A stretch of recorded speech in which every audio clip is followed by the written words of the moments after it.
Hi all, అందరికీ నమస్కారం. Welcome to my YouTube channel. ఇవాళ వీడియో వచ్చేసి మష్రూమ్ గ్రేవీ కర్రీ. సో దానికోసం 200 గ్రామ్స్ మష్రూమ్స్ తీసుకొని వాటిని మంచిగా వాటర్లో వేసుకొని వాష్ చేసుకోవాలి. దాని తర్వాత మష్రూమ్ పైన ఉన్నటువంటి ఫస్ట్ లేయర్ని తీసేయాలి. ఇక్కడ చూడండి, మా అత్తయ్య తీసి చూపిస్తారు. ఇది మా అత్తయ్య రెసిపీ. మా అత్తయ్య కర్రీస్ అన్నీ చాలా బాగా చేస్తారు. కర్రీసే కాదు, పచ్చళ్ళు, పిండి వంటలు చాలా బాగా చేస్తారు. సో ఈ మష్రూమ్స్ అన్నిటిని మంచిగా పీల్ చేసేసుకొని మళ్ళీ ఒకసారి వాష్ చేసుకొని చిన్న చిన్న ముక్కలుగా కట్ చేసుకొని ఒక బౌల్లో వేసుకొని అందులోనే చిటికెడు పసుపు, పావు table spoon salt, half table spoon కారం ఇవన్నీ యాడ్ చేసుకొని మంచిగా మిక్స్ చేసుకొని పక్కన పెట్టుకోవాలి. ఈ కర్రీ మనకి chapati, biryanis, normal white rice, naans వీటిలో చాలా బాగుంటుంది. సో ఇవన్నీ మిక్స్ చేసుకొని పక్కన పెట్టేసుకొని ఇప్పుడు 3 టొమాటోస్, 2 ఆనియన్స్, 5 గ్రీన్ చిల్లీ మంచిగా వాష్ చేసుకొని ముక్కలు కట్ చేసుకోవాలి. అండ్ దెన్ మసాలా కోసం ఎండు కొబ్బరి, హాఫ్ ఎండు కొబ్బరి చిప్ప, 2 టేబుల్ స్పూన్స్ ఆఫ్ గసగసాలు, 1 table spoon of sunflower seeds ఇవన్నీ తీసుకొని పక్కన పెట్టేసుకోవాలి. ఇప్పుడు స్టవ్ మీద ప్యాన్ పెట్టేసి మనం కట్ చేసి పెట్టుకున్న కొబ్బరి, గసగసాలు, సన్ఫ్లవర్ సీడ్స్ అవన్నీ డ్రై రోస్ట్ చేసుకోవాలి. మళ్ళీ పెద్ద బాండి పెట్టేసి ఇంకో స్టవ్ మీద ఆయిల్ యాడ్ చేసి ఆనియన్, టొమాటోస్ ఇవన్నీ వేయించుకోవాలి. సో ఇక్కడ మీరు చూడొచ్చు, సైడ్ చిన్న బాండి మీద అత్తయ్య డ్రై రోస్ట్ చేస్తున్నారు. ఇక్కడ ఇందులో ఆనియన్స్ ఒక 5 మినిట్స్ మీడియం ఫ్లేమ్ మీద ఎగిన టొమాటోస్ యాడ్ చేసేయాలి. ఇది సమ్మర్ సీజన్ కాబట్టి మ్యాంగో పచ్చడి పెట్టుకుంటాం కాబట్టి మీకు ఆవకాయ పచ్చడి ఎలా పెట్టాలి, కొలతలు అవన్నీ ఎన్ని గ్రామ్స్లో కావాలి, ఎన్ని కేజీస్కి ఎంత సాల్ట్ కావాలి, ఎంత కారం కావాలి అవన్నీ కావాలంటే నా కమెంట్ సెక్షన్లో ఆవకాయ రెసిపీ అని చెప్పి కమెంట్ చేయండి. నేను మా అత్తయ్యతో చేసి చూపిస్తాను. అండ్ దెన్ ఇవన్నీ మంచిగా కలిపేసి ఒక 60% ఉడికిన తర్వాత మిక్సీ పట్టేసుకోవాలి. మళ్ళీ ఇంకో బాండీ పెట్టుకొని ఆయిల్ వేసుకొని గ్రీన్ చిల్లీ యాడ్ చేసేసి మనం మిక్సీ పెట్టుకున్నటువంటి పేస్ట్ ఉంది కదా అది కూడా యాడ్ చేసి పచ్చివాసన పోయేంత వరకు వేయించుకోవాలి.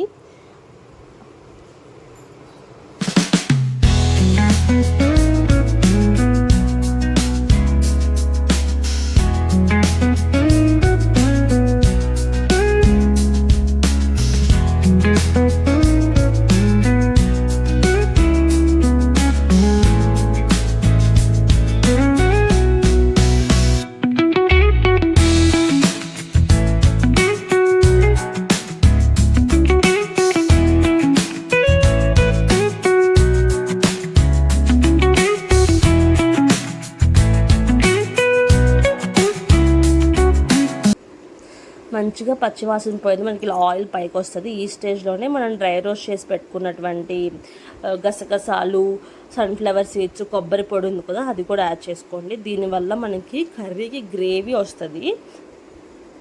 సో మనం ఈ పొడిని వంకాయ కర్రీ, పన్నీర్ కర్రీస్, బంగాళదుంప వీటిలో కూడా యాడ్ చేసుకోవచ్చు. మనకి గ్రేవీస్ కావాలనుకున్నప్పుడు కర్రీస్కి ఇది పొడి చేసుకొని యాడ్ చేసుకుని మన గ్రేవీ మంచిగా వస్తుంది. టేస్ట్ కూడా చాలా బాగుంటుంది. ట్రై చేసి చూడండి. ట్రై చేసి నా కమెంట్ సెక్షన్లో మెన్షన్ చేయండి ఎలా వచ్చిందో మీకు. సో ఇవంతా మంచిగా కలిపేసుకొని ఒక 5 మినిట్స్ ఉంచేసి మనకి ఇలా ఆయిల్ అంతా పైకి వచ్చేస్తుంది. ఈ స్టేజ్లో మనము మ్యారినేట్ చేసి పెట్టిన మష్రూమ్స్ ఉన్నాయి కదా ఆ మష్రూమ్స్ కూడా యాడ్ చేసేయండి. యాడ్ చేసి మంచిగా మష్రూమ్స్ అన్నిటికీ ఆ గ్రేవీ పట్టేలా కలపండి. ఒక 5 మినిట్స్ మీడియం ఫ్లేమ్ మీద మిక్స్ చేస్తూనే ఉండాలి. సో ఈ స్టేజ్లో మనకి కారము, పసుపు, ఉప్పు యాడ్ చేయండి. బికాజ్ మనము మష్రూమ్లో కొంచెమే యాడ్ చేసాం కాబట్టి పక్కా మనకి కారం, సాల్ట్ ఇవన్నీ పడతాయి. సో కారము, పసుపు, ఉప్పు మీ టేస్ట్కి తగినంత యాడ్ చేసుకొని ఒకసారి మంచిగా మిక్స్ చేసేసుకొని ఒక 5 మినిట్స్ మీడియం ఫ్లేమ్ మీదే ఉంచేసి మంచిగా కుక్ చేసుకోండి. ఇప్పుడు ఇందులో ఉన్న వాటర్ అంతా ఎగిరిపోతాయి. సో ఇవన్నీ యాడ్ చేసుకుని మిక్స్ చేసుకున్న తర్వాత మూత పెట్టేసి ఒక 5 మినిట్స్ మీడియం ఫ్లేమ్ మీద ఈ వాటర్ అంతా పోయేంత వరకు ఎగరబెట్టుకోవాలి.